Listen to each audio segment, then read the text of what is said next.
تو وہ اسپیکر صاحب کو میں نے گزارش کی کہ مجھے بولنے دیں. اسپیکر صاحب پتہ نہیں شاید یہ 2 مہینوں سے میں ان کو کہہ رہا ہوں جب بھی یہ بیٹھ جاتے ہیں تو یہ مجھے ٹائم نہیں دیتے ہیں. تو آج ذرا تھوڑا سا میں نے واک آؤٹ بھی کر دیا اور پھر انہوں نے مجھے مجبور کیا کہ میں خود ہی تقریر شروع کر دوں. تو پھر بعد میں انہوں نے ٹائم دیا جس پہ میں ان کا شکریہ ادا کرتا ہوں. اچھا، آج آپ نے بڑا امپورٹنٹ مدعا پارلیمان میں اٹھایا، Iran Pakistan gas pipeline کے حوالے سے بات کی. تھوڑا سا کیا سمجھتے ہیں اس پہ عمل درآمد ہونے جا رہا ہے؟ ان کی جانب سے، حکومتی بینچز کی جانب سے تو آپ کو بڑا سخت جواب دیا گیا. جی، گیس پائپ لائن جو ہے 1 مہینہ قبل ڈونلڈ لو نے بیان دیا، جو ہمارے ریجن کے لیے اسسٹنٹ سیکرٹری آف اسٹیٹ ہیں. انہوں نے یہ بیان دیا، پاکستان کو کہا کہ جی ایران کے حوالے سے سینکشنز جو ہیں ان پہ آپ نے قطعاً مکمل پاسداری کرنی ہے. اور چونکہ یہ شیڈول ہو چکا تھا پریزیڈنٹ کا وزٹ، ایرانین پریزیڈنٹ کا، سن 2009 میں پاکستان نے ایگریمنٹ کیا. 780 کلومیٹر جو ہیں گیس پائپ لائن ہے جو گوادر آنی ہے اور اس کا 80 کلومیٹر کا جو پہلا فیز تھا وہ ہم نے 2-2.5 سالوں میں مکمل کرنا تھا. اور جس کے لیے رشیا نے پاکستان کو $150 ملین جو ہے دینے کی بھی کمٹمنٹ کی ہے. لیکن ایران پہ سینکشنز آئے اور اب ایران پہ سینکشنز آنے کے بدولت پاکستانی جو ہیں وہ گیس کی لوڈ شیڈنگ کا شکار ہیں. اتنی ہمارے اندر قومی اور اخلاقی جرات ہی نہیں ہے کہ ہم اپنے فائدے کے لیے، ایک تو قیمتیں کم ہیں، نمبر 2 ایران کا جو گیس کا ریزرو ہے وہ رشیا کے بعد دنیا کا سب سے بڑا گیس ریزرو ہے.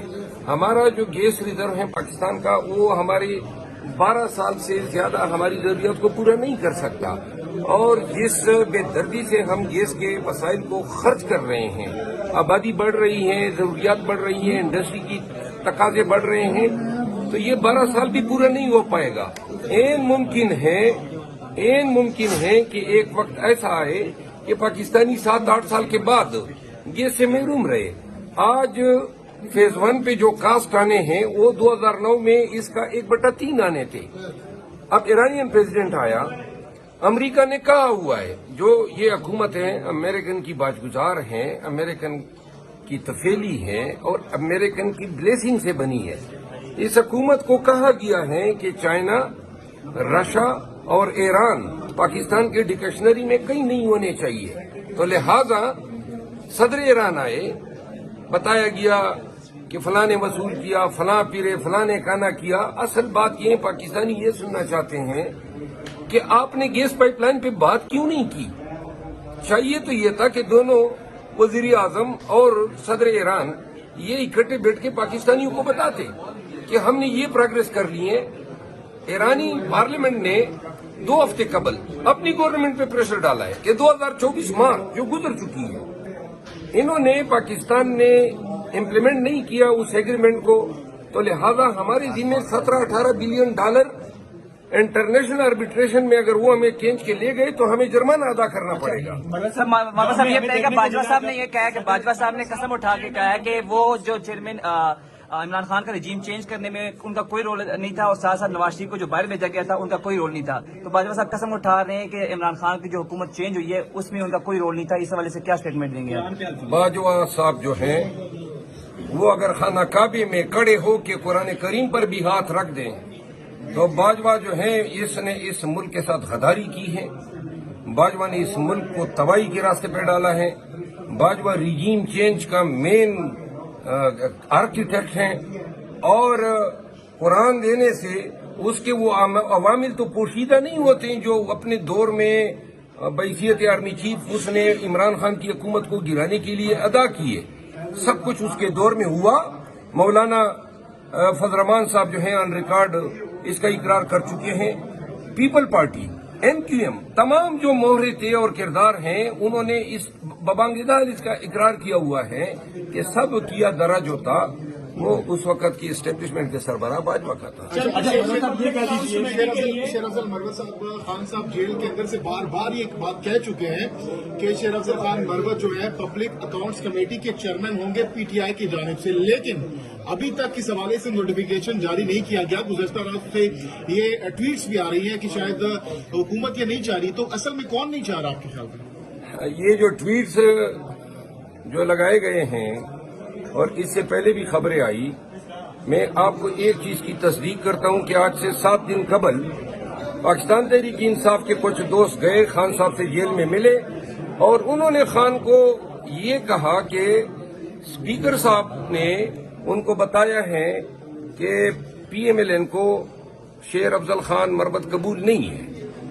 तो जिसके बाद उन्होंने खान पे जोर दिया कि आप मुतबादिल का नाम दें और खान ने इसके जवाब में कहा कि ये इख्तियार नून का नहीं है बल्कि अपोजिशन का है और मेरा है, और मैंने जो नाम दिया है वो रद्द कर दें, पब्लिक अनाउंसमेंट कर दें। तो लेकिन ये नहीं हो सकता है कि मैं मुतबादिल का नाम दूं। जिस पर मैंने स्पीकर ऑफिस से रब्ता किया तो पता चला कि खान को बेसिकली मगालते में रखा गया।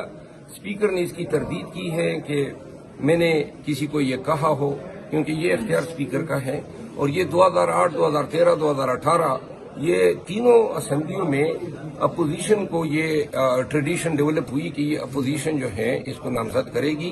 तो लिहाजा हमारे अपने दोस्त जो हैं वो ये खबरें फैला रहे हैं और उनकी ये ख्वाहिश है कि ये मुझे न मिले, लेकिन बहरहाल ये फैसला भी खान का था और खान ने ही दोबारा कहा।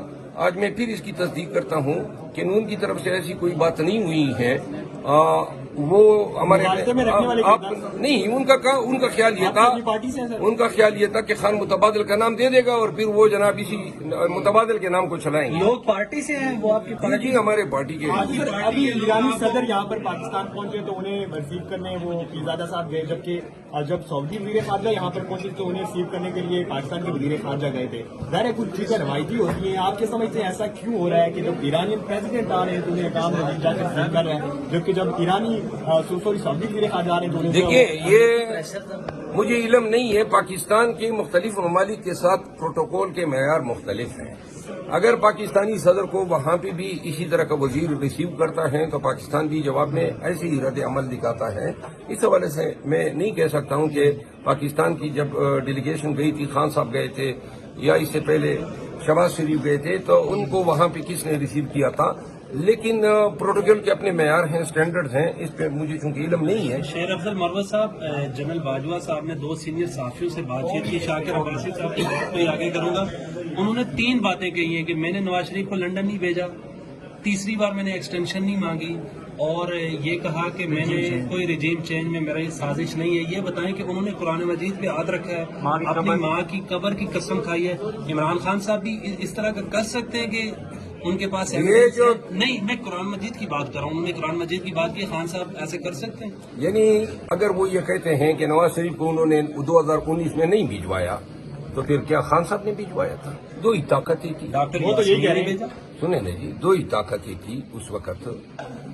वो ये कहते हैं, कोई मियां नवाज शरीफ से पूछ लेना, ख्वाजा आसिफ बयान नहीं कर चुके हैं अपनी इंटरव्यू में कि भाजपा के साथ हमारी डील 2019 में हो गई थी।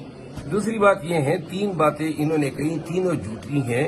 ये झूठे सलासा हैं जो कि बाजवा साहब कह गए। भिजवाया भी उन्होंने था, हुकूमत भी उन्होंने गिराई है। और तीसरी क्या बात थी?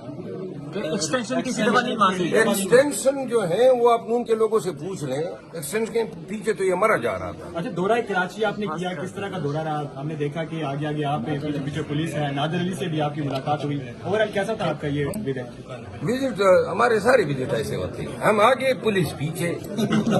कोई एक जगह आपको नजर आए हम बगैर ये पुलिस और हमारा जो इंडियन मूवीज में होता था सर पहले, इधर भी होता है। लेकिन बात ये है कि हमारे और लीडर्स को मैं ये कहना चाहता हूँ